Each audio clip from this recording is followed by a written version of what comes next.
Bonjour tout le monde, je suis Angie la Tricontoise et je suis ravie de vous retrouver sur ma chaîne pour le 8e épisode de mon podcast. Aujourd'hui, j'ai plein de choses à vous montrer. Je vous propose de faire un petit point sur mes projets terminés, mes en cours, mes futurs projets et une petite section archives à la fin pour vous présenter un projet que j'ai terminé avant la création de ce podcast mais qui mérite d'être présenté en vidéo. Avant toute chose, deux petits points. Le premier, je pense que vous commencez à avoir l'habitude si vous regardez mes vidéos. Mon fils est parmi nous, donc si vous entendez des bruits de bébé, c'est sa petite façon à lui de participer au podcast. Et ensuite, je vous l'ai expliqué dans mes précédentes vidéos, je suis dans un quartier qui est en construction, donc il y a beaucoup de bruit de travaux. D'habitude, je ferme les fenêtres pour limiter au maximum le bruit, mais aujourd'hui, c'est le premier jour depuis une semaine qui fait à peu près frais. Donc, j'ai ouvert pour aérer un maximum et laisser rentrer du frais un maximum chez moi. Donc, entre avoir chaud et un peu de bruit, j'ai préféré avoir un petit peu de bruit. J'espère que vous ne m'en voudrez pas trop et surtout que ce ne sera pas trop gênant. Maintenant, sans plus tarder, je vous propose de commencer. On va commencer avec les projets que j'ai terminés et j'en ai non pas un, non pas deux, non pas trois, mais quatre à vous présenter. Je n'ai pas chômé ces dernières semaines. Tout d'abord, un projet pas forcément très trépidant, mais je vous l'avais présenté dans mes encours, donc autant vous le présenter dans mes projets terminés. C'est une mini couverture au crochet pour notre chat qui s'appelle Tao, qui est un chat à trois pattes, il lui manque une patte. C'est le chat qui a le plus de couverture en France, je pense, parce que je lui en fais tout le temps. Il en a partout dans son arbre à chat, je crois qu'il en a déjà 3. Dans ses diverses cachettes dans la maison, il en a partout. Et je lui en ai refait une en fait en utilisant des restes de fils de chez Naticea. C'est des fils de différents projets dont il ne me restait pas forcément grand chose, pas en tout cas de quoi faire un nouveau projet. Et j'ai du coup décidé d'utiliser les restes pour lui faire une petite couverture sur son arbre à chat. Je suis passée par une base de Granny Square et après j'ai changé, j'ai fait des points un petit peu différents pour faire ce gros carré que j'ai posé sur son arbre à chat et qui est déjà du coup plein de poils. Il en est très content. Je vous l'avais présenté dans mes projets en cours, donc autant vous le présenter là. Il n'y a rien de très trépidant sur ce projet, mais comme je vous l'ai expliqué déjà, je ne suis pas très douée en crochet. Autant le tricot, je pense que je m'en sors bien, autant le crochet, je suis vraiment pas très douée. Et j'aime bien faire des petits projets comme ça qui sont pas très compliqués, qui sont assez rapides et qui me permettent en fait de travailler les bases du crochet, donc les différents points de base, mais surtout ma tension. Parce que le gros problème que j'ai au crochet, c'est que ma tension est toujours calamiteuse. C'est soit beaucoup trop serré, soit beaucoup trop lâche. Et du coup, ce genre de projet me permet de travailler un petit peu ma tension et de m'améliorer sur ce point. Donc je suis plutôt contente du résultat. Lui aussi parce qu'il se couche dessus sans problème et c'est déjà plein de poils. Donc voilà, je voulais vous le présenter très rapidement. Surtout que je ne vous présente pas forcément beaucoup de crochets dans mes vidéos. Donc c'était l'occasion de faire ça. Je ne l'ai pas bloqué parce que comme c'est destiné à mon chat pour qu'il se roule dessus, il n'y avait pas forcément besoin de bloquer. Mais en tout cas, il en est très content et du coup, moi aussi. Maintenant, on va passer à des petits projets tricot. Et le premier projet que j'ai à vous présenter est un projet que je vous avais aussi présenté en vidéo. C'est le fameux pull d'Inaurore de Melissa Kemmerer que j'ai tricoté pour mon fils. Donc le voici. Hop. C'est un petit pull donc d'une designeuse qui a designé ce petit pull avec des dinosaures que vous voyez en bas du pull. Alors malheureusement je trouve que mon choix de couleur fait que ça ressort pas super bien, mais on voit bien là il y en a un, ici il y en a un autre et ils se succèdent comme ça en bas du pull. Il y avait vraiment beaucoup de tailles différentes, je crois que ça va de la taille nouveau-né à la taille 10 ans si je ne me trompe pas. Moi j'ai tricoté à la taille 24 mois. Comme je vous avais expliqué, il y avait une taille 24 mois et une taille 2 ans, ce qui m'a un petit peu étonné, ce qui a étonné certaines d'entre vous. Mais c'était bien deux tailles différentes avec des instructions différentes. J'ai tricoté la 24 mois parce que mon fils étant un bébé d'hiver, le 24 mois il pourra le porter en automne/hiver quand il aura à peu près entre 18 et 24 mois. J'ai beaucoup aimé tricoter ce pull. Sa construction est vraiment très simple. C'est un pull raglan, comme vous pouvez le voir. On a les belles délimitations, les belles démarcations raglan. Il se tricote du haut vers le bas en circulaire. On tricote le haut du pull en faisant les augmentations raglan régulières. On sépare le corps des manches. Ensuite, on tricote le corps. On fait du jacquard en bas. Ensuite, on fait une petite finition qui est assez intéressante. En fait, on tricote un rang envers, puis des rangs en droit. Et en fait, ça fait cet effet un petit peu rouloté en bas. Et ensuite, on reprend les manches. On fait également un petit motif au jersey. Et on fait la même petite chose, la même petite finition en bas, donc un rang envers et quelques rangs en droit pour obtenir cet effet ourlet qui roulotte un petit peu. J'ai beaucoup aimé tricoter ce pull, j'ai trouvé que les instructions étaient plutôt claires et précises, le jacquard est vraiment très simple, il n'y a que 2 couleurs et c'est vraiment un motif qui est très agréable à tricoter. J'ai utilisé un fil de chez DMC qui s'appelle le Woolly pour le corps, donc c'est cette couleur un petit peu beige. Et j'ai utilisé un autre fil de chez DMC, le Woolly 5, qui est un petit peu plus épais, dans cette couleur sauge, pour faire les dinosaures et le contraste en bas. J'ai trouvé que le jacquard était vraiment très simple, c'est un jacquard qui est accessible un peu aux débutants. Le patron est disponible en anglais mais pas en français si je ne me trompe pas, donc je préfère vous le préciser si jamais le modèle vous intéresse. C'est pas de l'anglais très compliqué, donc si jamais vous avez un intérêt pour ce pull et que vous voulez le tricoter, il est possible de le traduire facilement avec Google Translate, je pense. Le patron est disponible gratuitement. Non, je vous dis une bêtise, j'ai payé le patron. Non, le patron n'est pas disponible gratuitement. Il est autour des 7-8 euros de mémoire. Il y a 2 finitions pour le col. Il y avait une finition qui roulotait un petit peu comme le bas et une finition avec des côtes. Moi, j'ai fait les côtes que j'ai un peu mal bloquées malheureusement. Et avec le recul, je me dis que j'aurais peut-être dû faire la finition qui roulotte pour que ça aille avec les finitions des manches et du bas. Mais bon, c'est pas grave. J'ai fait comme ça. Je suis très contente du projet. J'avais jamais travaillé ce fil de chez DMC et je l'aime beaucoup. D'autant plus qu'il est super wash, ce qui est très bien pour un projet pour un bébé ou un petit enfant. Parce que les enfants, ça se salit, ça mange comme les cochons, ça se traîne partout, ça prend la poussière, ça prend la boue, ça prend les taches. Donc autant que ce soit un fil super wash, c'est vraiment plutôt pas mal pour l'occasion. Le seul bémol que j'ai sur le patron, selon moi, c'est que j'aurais aimé qu'il y ait un petit diagramme en début de patron avec les mensurations, avec la longueur du raglan, avec la longueur du corps, la longueur des manches. Parce qu'en fait, il n'y a que à la fin, vraiment en format liste, genre taille de telle mesure à telle mesure, etc. Et c'est tout à la fin du patron, ce qui est un petit peu dommage, parce que moi j'ai tendance à pas forcément toujours lire mes patrons jusqu'au bout, ce qui est un défaut, j'en conviens. Mais c'est vrai que j'aurais bien aimé un petit diagramme, comme ça se fait beaucoup, pour avoir un peu une idée des mesures, notamment au niveau du raglan, parce qu'elle nous dit juste, on tricote autant d'augmentation, puis après on sépare. Mais si jamais votre échantillon n'est pas forcément bon et que vous devez un petit peu rallonger, si vous ne savez pas la mesure que vous êtes censé avoir, c'est un petit peu dommage. Mais à part ce point-là, je suis vraiment très contente du résultat. Je pense que je vais adorer mettre mon fils dans ce petit pull avec des dinosaures. Et je le recommande si vous cherchez un petit pull à faire, à offrir ou pour vos enfants ou vos petits-enfants. Franchement, il est vraiment très chouette. Encore une fois, je suis un petit peu déçue. J'ai l'impression que mes dinosaures, ils ressortent pas tant que ça. Ils ressortent plus en vrai qu'à la caméra. Mais voilà, je suis quand même très contente du résultat et je suis contente d'avoir tricoté ce petit pull pour mon fils. Ça lui fait un énième projet par sa maman dans sa garde-robe. Et tant qu'à faire, je vais vous présenter tout de suite un autre projet que je lui ai aussi tricoté. C'est un petit bonnet tout mignon pour cet hiver. Alors là, pour le coup, j'ai tricoté une taille 1-3 ans. C'est le Bear Ears Beanie Hat de chez Tara Marie. C'est une designeuse qui fait beaucoup de projets, beaucoup de design, notamment pour les bébés et les enfants.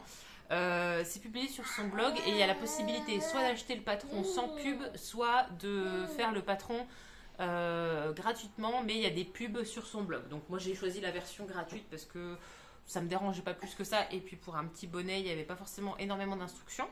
C'est un petit bonnet tout ce qui est de plus simple qui se tricote en circulaire du bas vers le haut, donc avec les côtes pour commencer.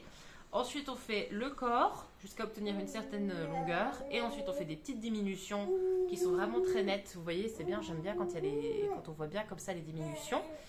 Et ensuite on tricote des petites oreilles qu'on coud de chaque côté de la tête pour avoir ce joli petit effet de ourson. Il y avait aussi pas mal de tailles, je crois que ça allait de prématuré ou de nouveau-né, je ne sais plus, jusqu'à un large panel de taille quand même. Moi j'ai tricoté la taille 1-3 ans pour qu'il puisse le porter cet hiver. Je vous avoue que je suis quand même un petit peu sceptique. Je ne sais pas si c'est parce que mon fils a une tête particulièrement large, je ne pense pas, ou si c'est parce que la taille est quand même un peu petite, mais je lui ai essayé par curiosité voir ce que ça rendait. Déjà il est très beau avec, voilà. Mais je trouve que déjà en niveau taille on est déjà pas mal. Alors après il est très extensible, c'est un bonnet qui se tricote en aiguille 4,5 et il est vraiment très extensible, donc je pense qu'il pourra quand même le porter cet hiver, mais j'ai du mal à me dire qu'il va le mettre jusqu'à ses 3 ans. La taille 1-3 ans ça me paraît un petit peu optimiste. il est d'accord avec moi. T'es d'accord avec moi? Ah, je t'ai coupé la chic là. Il est d'accord avec moi. Mais j'ai vraiment beaucoup aimé tricoter ce projet. Ça m'a vraiment pas pris très longtemps. Donc si vous cherchez un petit cadeau à faire, vous avez des amis qui ont eu un bébé ou qui ont un enfant, ou vous avez un enfant ou des petits-enfants, des neveux, des nièces et que vous cherchez quelque chose de facile et rapide à faire, vraiment je vous recommande ce petit bonnet qui est tout simple. Les oreilles se tricotent au point mousse et il y a une petite technique pour donner l'effet arrondi qui est très simple. Franchement, ça m'a pris pas très longtemps, ça m'a pris une grosse après-midi pour le tricoter et je suis hyper fan du résultat. J'ai hâte de lui mettre cet hiver, il va être vraiment trop kiki avec. Et du coup, ça m'a permis d'écluser un petit peu mes restes de mon petit pull. Et comme ça, voilà, il va être trop mignon cet hiver avec. Donc ça, c'était le troisième projet que j'avais à vous présenter. Et on va terminer avec un autre accessoire qui cette fois est pour moi. Il faut savoir que j'ai une très grande passion pour les nœuds à cheveux. J'en ai plein que je collectionne. J'adore mettre les nœuds à cheveux pour accessoiriser mes tenues et j'en ai déjà tricoté un, mais j'en avais pas tricoté d'autres depuis longtemps. Et là, je suis tombée sur un patron pour lequel j'ai eu le coup de foudre et je me suis dit que ça serait parfait pour utiliser un petit peu mes restes de ma capuche au lit que je vous avais présenté il y a quelques semaines. C'est ce petit nœud à cheveux qui s'appelle le Sakura Bow de Fran Lopez Knitting. Je vous mettrai le lien, enfin le nom complet dans la barre d'infos. C'est un super joli nœud que j'ai tricoté en utilisant mes restes de ma capuche au lit. Donc il y avait deux fils, le Arouetta de chez Fil Colana et le Kit Seta de chez Guépard qui est un fil mohair vraiment très agréable. Donc j'ai fait comme pour ma capuche au lit, j'ai utilisé les deux fils que j'ai tricotés ensemble. C'est un patron qui se travaille avec différentes pièces. Tout d'abord, on a un grand rectangle qu'on utilise pour faire cette partie-ci. Un autre rectangle avec des petites pointes que je vais essayer de vous montrer. Voilà, pour faire la partie du ruban qui est derrière. Et il y a aussi une petite partie ici qui sert à attacher l'ensemble. C'est un patron qui est gratuit, qui est disponible en anglais, qui n'est pas très compliqué non plus. Le nom Sakura, peut-être que pour les millennials comme moi, ça va vous parler. C'est inspiré bien évidemment du célèbre dessin animé Card Captor Sakura, ou Sakura la chasseuse de cartes, qui était top, moumoute, fantastique. Quand j'étais enfant, c'était mon dessin animé préféré. Et même maintenant à l'âge adulte, j'ai tous les mangas, j'ai des figurines, j'ai un tatouage qui est inspiré de ce dessin animé parce que j'en étais vraiment très fan et j'en suis toujours très fan. Donc quand j'ai vu que c'était inspiré de ce personnage, j'étais hystérique. J'ai trouvé que le patron était vraiment très facile à suivre, vraiment c'est très simple. Si vous savez faire de l'endroit à de l'envers, c'est pas très compliqué. Il y a juste la dernière partie, donc cette partie-ci qui sert à joindre le tout, qui est fait au crochet et j'ai pas tout à fait compris comment fallait le faire. J'ai trouvé que les explications n'étaient pas aussi claires que le reste pour le crochet. Donc si j'avais su, j'aurais fait peut-être un petit peu différemment. Mais j'aime vraiment beaucoup le résultat parce qu'en fait, il y a une petite partie qui fait un peu high cord sur les côtés, une petite finition qui fait vraiment propre et qui évite que ça roulotte sur lui-même. On a la même chose ici. Je ne sais pas si vous verrez bien la caméra. C'est vraiment très joli. Enfin, franchement, j'en suis super contente. Il suffit de mettre une petite barrette et hop, on l'attache derrière et ça fait super chouette. Je vous ferai des petites photos que je vous mettrai sur mon compte Instagram quand j'aurai eu le temps d'en faire. Mais vraiment, je suis trop contente du résultat. C'est un petit accessoire tout sympa, tout mignon et qui m'a permis encore une fois d'écluser un peu mes restes parce que j'en avais vraiment beaucoup de mes différents projets. Donc, je suis trop contente de l'avoir tricoté. Voilà pour mes projets terminés. On va passer un petit peu sur mes encours. Alors déjà, un encours qui n'est pas très trépidant, mais que chaque fois que je le poste sur Instagram, j'ai des questions dessus. C'est ma fameuse couverture de reste, la célèbre couverture de reste, qui avance bien, parce que j'ai eu pas mal de projets terminés ces derniers temps, donc j'ai pu écluser un petit peu des restes. Donc la voici, la voilà dans toute sa splendeur. Alors comme je vous l'ai dit, moi je la trouve très moche. Je la trouve horrible parce qu'il y a vraiment plein de couleurs et plein de textures dessus, mais c'est encore une fois une couverture qui est destinée à aller à mon chat. Donc je vais essayer de lui faire une couverture assez mastoc pour le coup. Elle est vraiment très longue et très grande. Voilà, hop, on y va encore, on y va encore, on y va encore. Vous voyez, elle est vraiment très longue. Donc j'ai pas mal avancé dessus. Je pense que j'ai tricoté un petit peu tout ça ces derniers temps. J'essaie d'écluser mes restes au fur et à mesure pour pas avoir vraiment une grosse quantité de restes dans mon stash. Et voilà un petit peu le résultat de cette couverture qui avance tranquillement. Lentement mais sûrement et qui me permet un petit peu d'utiliser tout ce qui me reste et puis c'est un petit peu un souvenir aussi des différents projets que j'ai pu tricoter avec ces différents fils. Donc là c'est un de mes encours du moment, un des projets sur lesquels je travaille beaucoup et j'ai aussi décidé de reprendre mes fameuses chaussettes Pokémon. Je les avais mises en pause depuis plusieurs semaines parce que j'avais pas la foi de tricoter du jacquard. Et honnêtement, si je suis honnête avec vous, j'ai pas forcément envie de les tricoter en ce moment parce que ce projet me prend un peu la tête parce qu'il y a des trucs que je comprends pas trop au niveau de mon jacquard. Des calculs sur le patron, je comprends pas trop, mais je m'étais dit, pour être honnête avec vous, je vais commencer un test la semaine prochaine, je vais vous en reparler après. Et je me suis dit, plutôt que de recommencer un projet que je vais mettre en pause pour ce test, autant mettre un coup de collier sur mes chaussettes Pokémon qui traînent depuis un petit moment. Et autant les avancer au maximum avant de commencer ce projet la semaine prochaine. Donc là, j'ai retricoté quelques rangs, donc ça n'a pas encore beaucoup avancé. Sur le devant, je vais arriver, donc vous avez le logo Pokémon Blue. Voilà, c'est un petit peu, c'est pas très droit parce qu'il faut que je bloque mon jacquard. Pour le coup, mes chaussettes, d'habitude, je les bloque pas trop, mais celles-là, je vais les bloquer. Là, j'arrive à la partie où il va y avoir le petit carapuce qui sera devant. Et sur la semelle, là, par contre, on commence à voir les Pokéballs qui apparaissent. Donc ça, c'est quand même plutôt cool. Je tricote ces chaussettes en Arouetta de chez Phil Colana, un bleu et un blanc pour faire Pokémon bleu. Et pour l'instant, j'avance plutôt pas mal. Donc je vais essayer de me mettre un petit coup de colis dans ces chaussettes et de les avancer. En tout cas, pour l'instant, elles ont quand même une bonne tête. Je suis arrivée au talon et donc je suis au niveau de la semelle. Donc c'est le projet sur lequel je vais travailler cette semaine, essayer de me forcer un petit peu à les avancer. Et je ne commence rien d'autre jusqu'à la semaine prochaine parce qu'en fait j'ai été sélectionnée pour faire partie d'un test. Je suis trop contente, ça faisait un petit moment que je ne m'étais pas inscrite à un test. C'est un test pour Elise Bonaille alias Lily et Stitch sur Instagram. Elle a lancé un appel au test pour son dernier projet qui s'appelle le Eternal Sunshine, qui est un pull absolument magnifique avec plein de torsades, très très beau, en mohair et tout. Enfin, j'ai vraiment craqué pour ce modèle de pull. Je me suis inscrite et j'ai eu la chance d'être sélectionnée pour son test. Donc je vais acheter ma laine la semaine prochaine.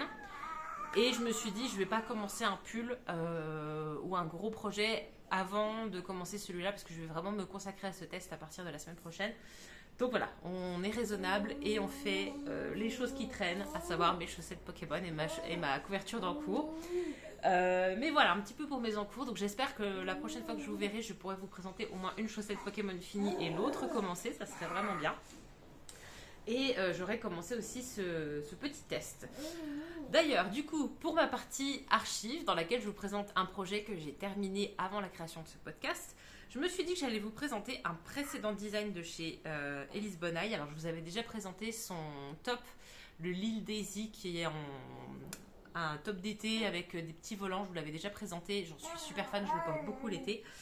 J'avais eu la chance de tester un autre de ses designs qui s'appelle le Lisboa Sweater. Ou Lisboa Jumper, j'ai un doute sur le nom, mais je crois que c'est Sweater. Le voici. Qui est ce superbe pull qui mériterait un petit coup dehors, mais bon, là c'est l'été. Je le défroisserai un petit coup avant l'hiver. C'est un incroyable pull au jacquard. C'est probablement une de mes pièces préférées. Je pense qu'il est dans mon top 5 de mes pulls préférés. Il est vraiment incroyable. Il est superbe. C'est un pull qui se tricote en top-down avec déjà une finition que je trouve super au niveau du haut puisque c'est un col en côte qui est plié de façon à avoir vraiment un effet col doublé qui est hyper agréable et qui fait vraiment une finition super propre.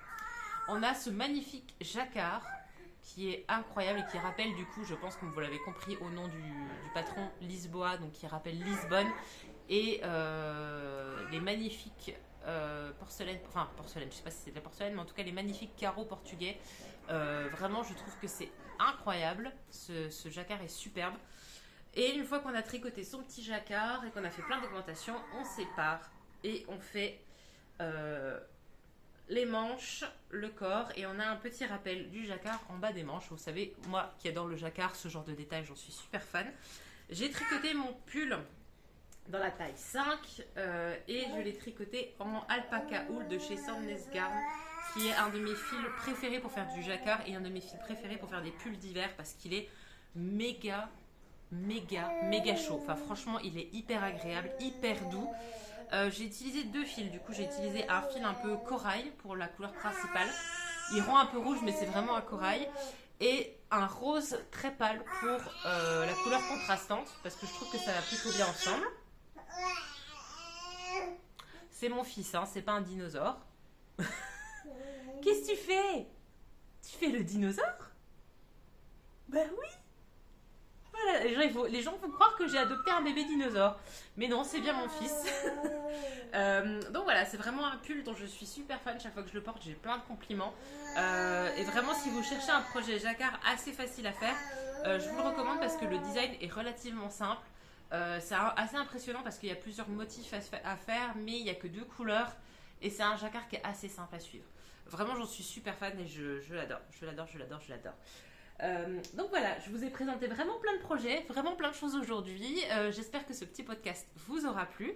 On se retrouve la semaine prochaine pour un nouvel épisode.